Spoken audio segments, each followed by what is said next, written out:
Welcome to the first pod show with Abby, and my first guest is Nonhle. Hello. I am 28, I'm 29 now. I got 2 kids, 2 boys, I have a husband. I resigned my job in project management and I'm opening up a hair salon, hair and beauty. Coco Lux Beauty, coming soon. There'll be champagne and free gifts. And I live in Durban North. I am trying to get into the best shape of my life because I'm never having more kids with Abby. And you lost 30 kgs? I did. I lost 32 kgs. I'm sorry, 32. But I need to lose 38 kgs. Am I delusional? Maybe. But I think I can do it. And I'm just like ready to be like in the best shape in my life. I am in the best shape mentally in my life. I feel like I'm just so happy of where I am and who I am. I think I know a bit more about myself now as I've gotten older. Maybe when I'm 30, 30s are the best, so I have to look great. I can't believe that you're actually only 28. 29. I mean 29. But makes me feel. I feel like recently people have just been like, "What? You're 32?" Like they act like that's so old. It is old. I'm joking. It is not old. 32. Look, you don't even look a day over 25. Yeah, but I feel like I feel like a teen mom. No, but technically I feel like a teen mom sometimes too. I'm so young. Why do I have all these kids in my house? There's so many people in this house. I should be on a boat shaking my ass. In a thong. In a thong. But didn't you say somebody said to you the other day, they were like, "Oh my word, is this your brother?" Oh my gosh. I went to church, guys, and she must have been 12 or 11. So 12 or 11, they're not lying. Kids don't lie. No, they don't. So I'm in the kiddies area. I'm going to pick up the kids. And this little girl's telling me her life story as preteens do. And she's like, "Oh, is this your brother? Are these your brothers?" And I'm like, "No, they're my kids." She goes, "Oh, I'm so sorry, ma'am. I didn't mean to be rude." And I was like, "Girl, it's fun." They could be my, siblings. That's how young I look. And kids don't lie. No, they don't. So for a preteen girl to tell me they look like my kid, like my siblings, I was like, no, 100%. Thank you. Had the best day of my life. No, 100%. That's obviously all true. Yeah, and it was at church, so she's not lying. She can't lie because we're in God's house. She wouldn't have lied. No, not at all. She would have been smarted. She would have been struck down. No, we don't do that. Not kids. Oh, okay, sorry. Okay. Well, here we go. Here's my first episode being cancelled. One of the things that we had in common was that we both did those briefly TV interviews. So Nonhle and I both did interviews about being in an interracial relationship and marriage. And you got some crazy comments and feedback, and so did Brad and I. And it's funny because we both adopted, right? Adopted, both married to white men. I mean... Also, we live one road up from each other. How weird. We do. And our kids to the same school. Oh my God, here we go. Now we're starting to say these things at the same time. How embarrassing. Gosh. But do you feel like there were things in that show that made you reflect or be actually this is something that I haven't really thought about or spoken about, but that came out and you were maybe I have a bit of trauma from this? Definitely. Because in my one, I feel like there were things I spoke about and I was like, oh, actually, I've never spoken about this, but it's actually, I think I have trauma about it. Definitely. I think I've spoken to some of the things with a therapist. After the interview, I was literally like, oh, I've actually never said this out loud before.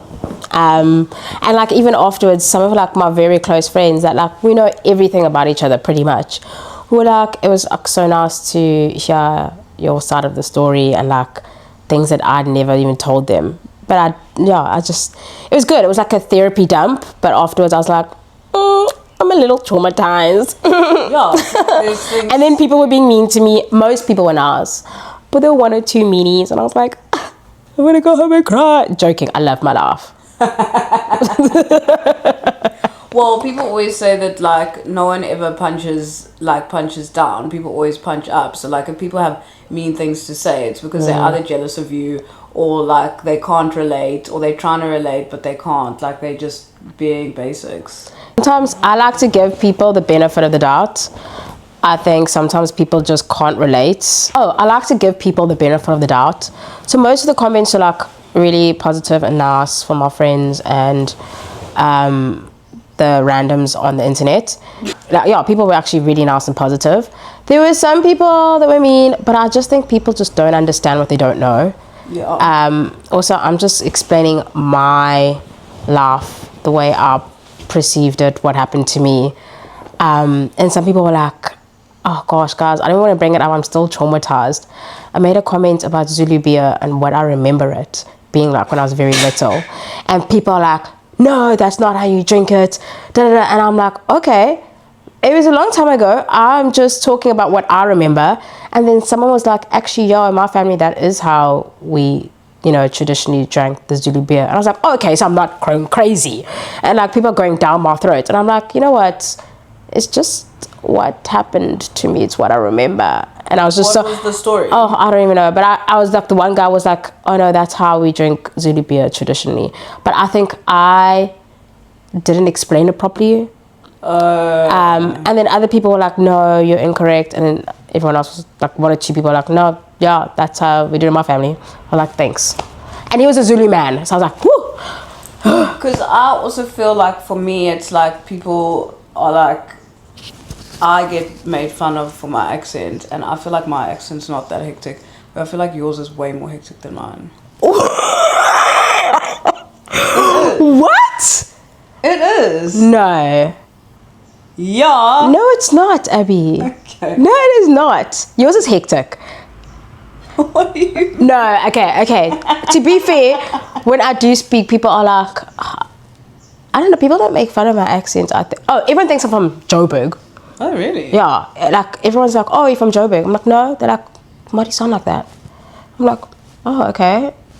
But Joburg's... Joburg people sound. I don't know. I don't think so either. Or someone was like, oh, you sound like a Constantia mom. I'm like, thank you. I'll take it. Manifesting. I think I block it out. It happens to me so much. Or people are like, oh, you don't speak Zulu. And I'm like, no. Or they can, and I can understand it, so like I'll answer you back, but I'll answer you back in English. And most of the time people don't care, or I just block it out. I'm at the point where I'm like, a shop, I'm gonna see you for 2 seconds and go on with the rest of my life. Like, yeah. I'm not gonna have a back and forth here. Like, yeah. Just I know. Let's get going. Let's just ring these bills up. Let's just go. That's how I also feel. Like people will be like, oh, I'll be like, sorry, I don't speak Zulu. Like sometimes I'm just not in the mood to explain the whole story. Every time someone says, oh, you don't speak Zulu, then I have to sit there or stand there in this queue and explain, yes, I was adopted, I didn't speak Zulu, and there's 10 minutes of my life to a stranger I'm never gonna see again. Exactly. Or then people will be like, so are you coloured? Yo. Okay, well, my biological mom was mixed, but that's not the point. But still, like, I don't understand. Just because I was like, I'll be like, do I look coloured? They're like, no. So I'm like, okay. Well, like, so what are you saying? It's very weird. Not that, like, but obviously, if you think I'm coloured, thanks. What does that even mean? I don't know what it means, but colour girls are beautiful, so I'll take the compliment. Oh, you're also beautiful. I know, but it is very weird when people say, so are you. I don't know. We both look great. We do look great today. We're both in our hot mom era. We are. I don't know if I look great today, but in general, I look great. Today, Abby ordered 60-60, and the guy got you, and he's like, oh, did I wake you up?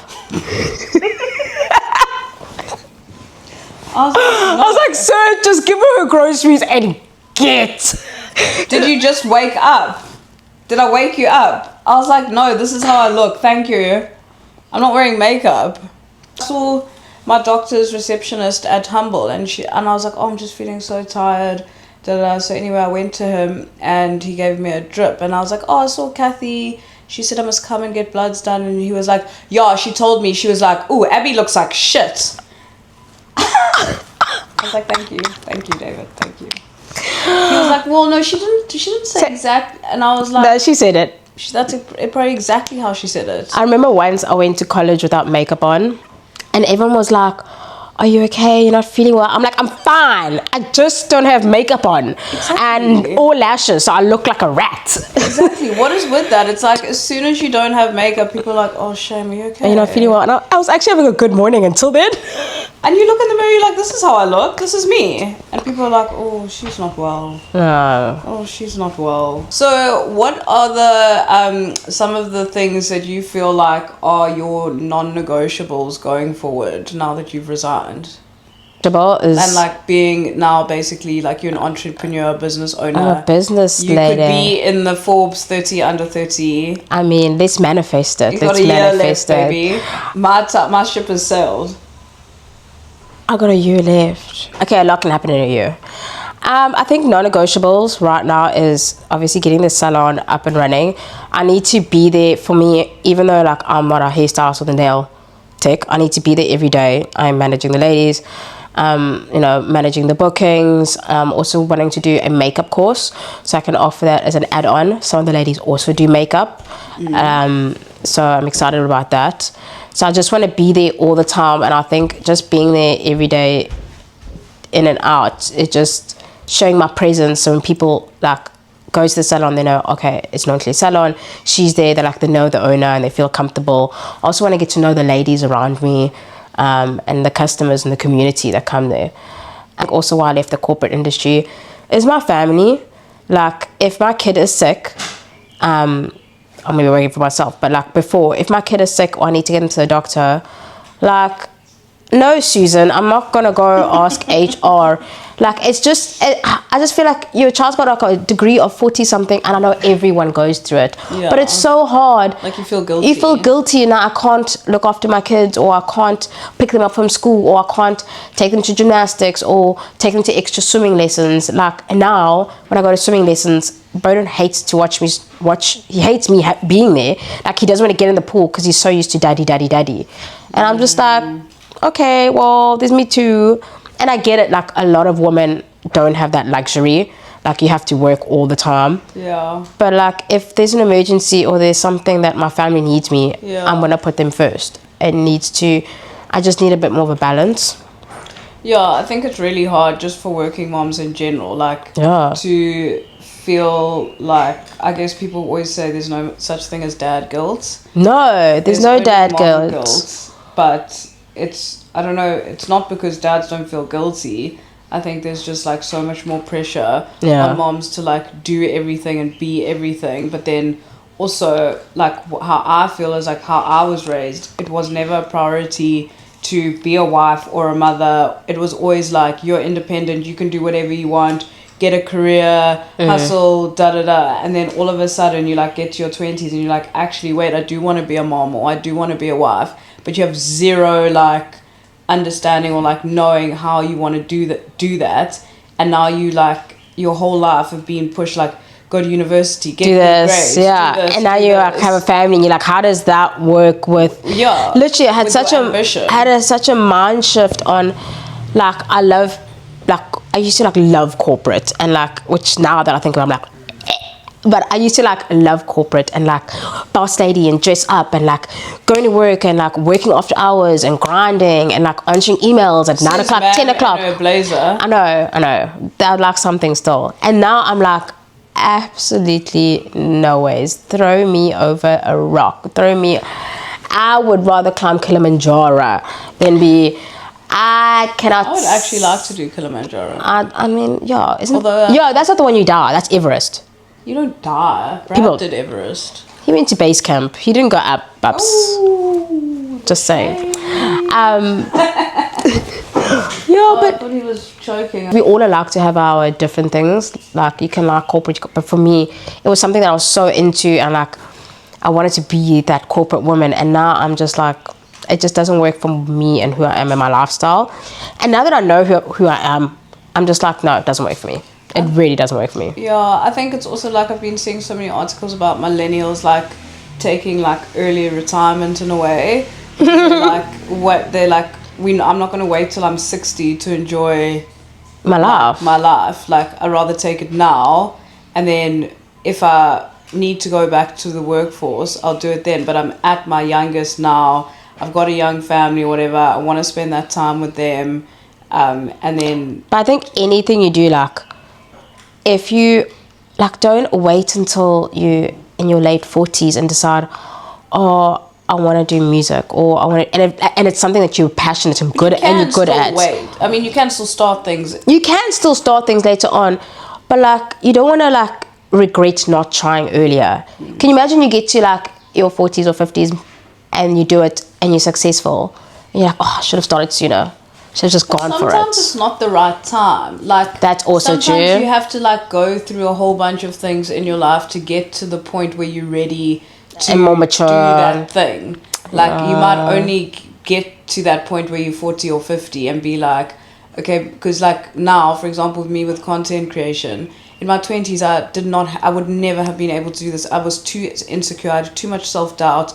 I wanted to prove too much to too many people that I would have never been able to put myself out there online. And be authentic as you are. Yeah. And be authentic and be like, actually, like, fuck this, I don't care what anyone thinks. Yeah. Whereas now, because of whatever I've led me to this point, having a baby, going through hard things, it's like put things in perspective that I'm like, I actually don't care what people think. Like, I enjoy making content. I'm doing this for me. And you're good at it.